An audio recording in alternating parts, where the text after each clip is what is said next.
Welcome everybody. This is Claude, aka the Black Negotiator. This is the second edition of Kwanzaa. And today I have a very special guest all the way from Quebec in Canada, Miriam. I'm very, very excited because Miriam has so much experience in something that we don't discuss very often in the community, but also in general. So I can't wait for her to share a little bit more about her experience and her stories, specifically on the theme of Kwanzaa around purpose. But before going there, reminding everybody of the Black Negotiator. Black Negotiator is all about making Black millionaires, and this through two ways.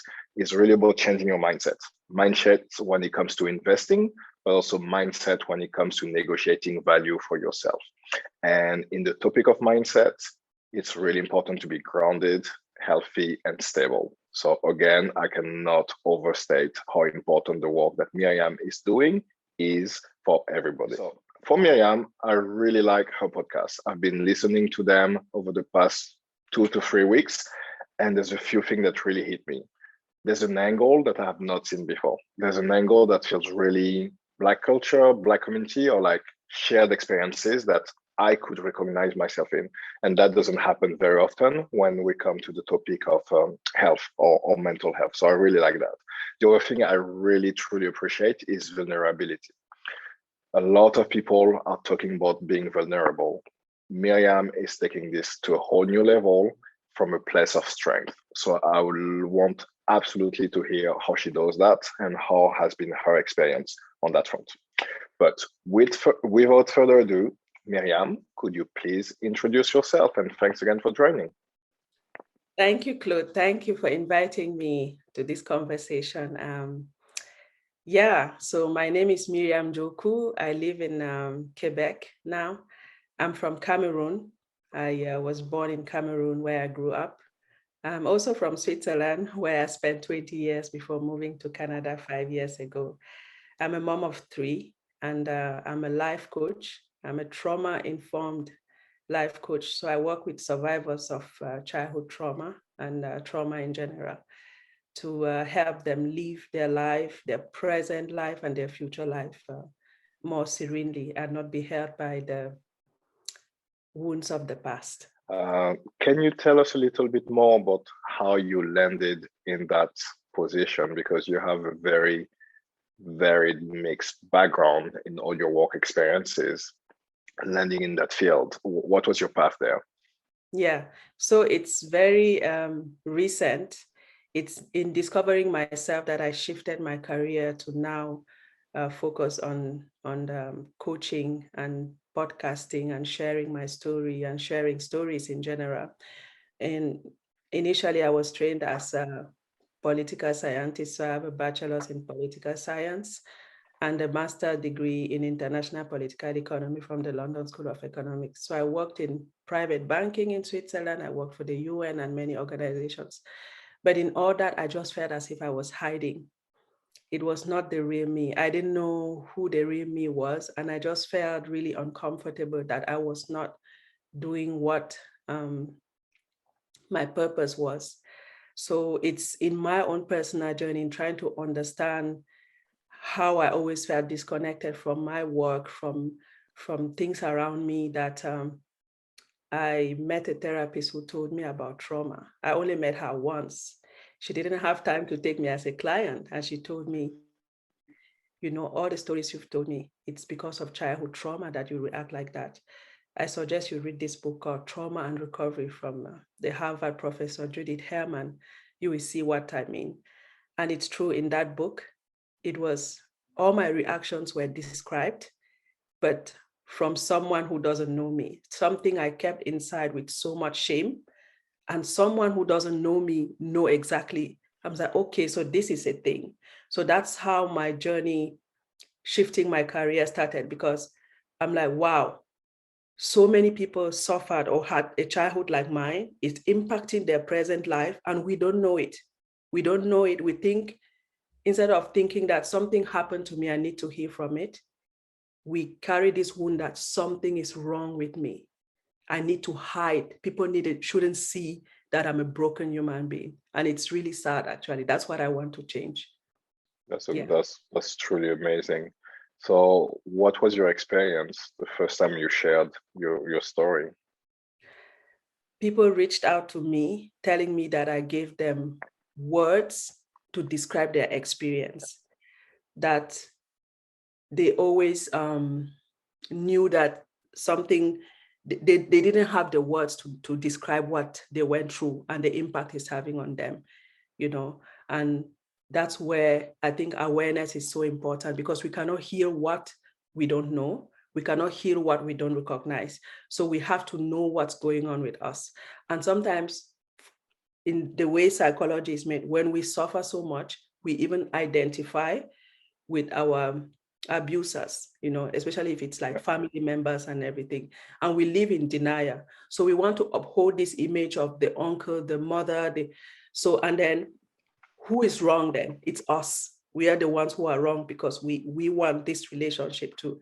And actually, the healing comes not in making the parents wrong, but in recognizing that this is what happened. They did what they could, but it's not enough. And I need to heal myself. And I give myself the right, because my life is valuable. What was the reaction of, your family when, yeah, just when you share maybe a bit more broadly, especially in the concept of, yeah, kids, offsprings are always wrong and they should listen and respect this big word, respect the elders. First, the kids are always wrong.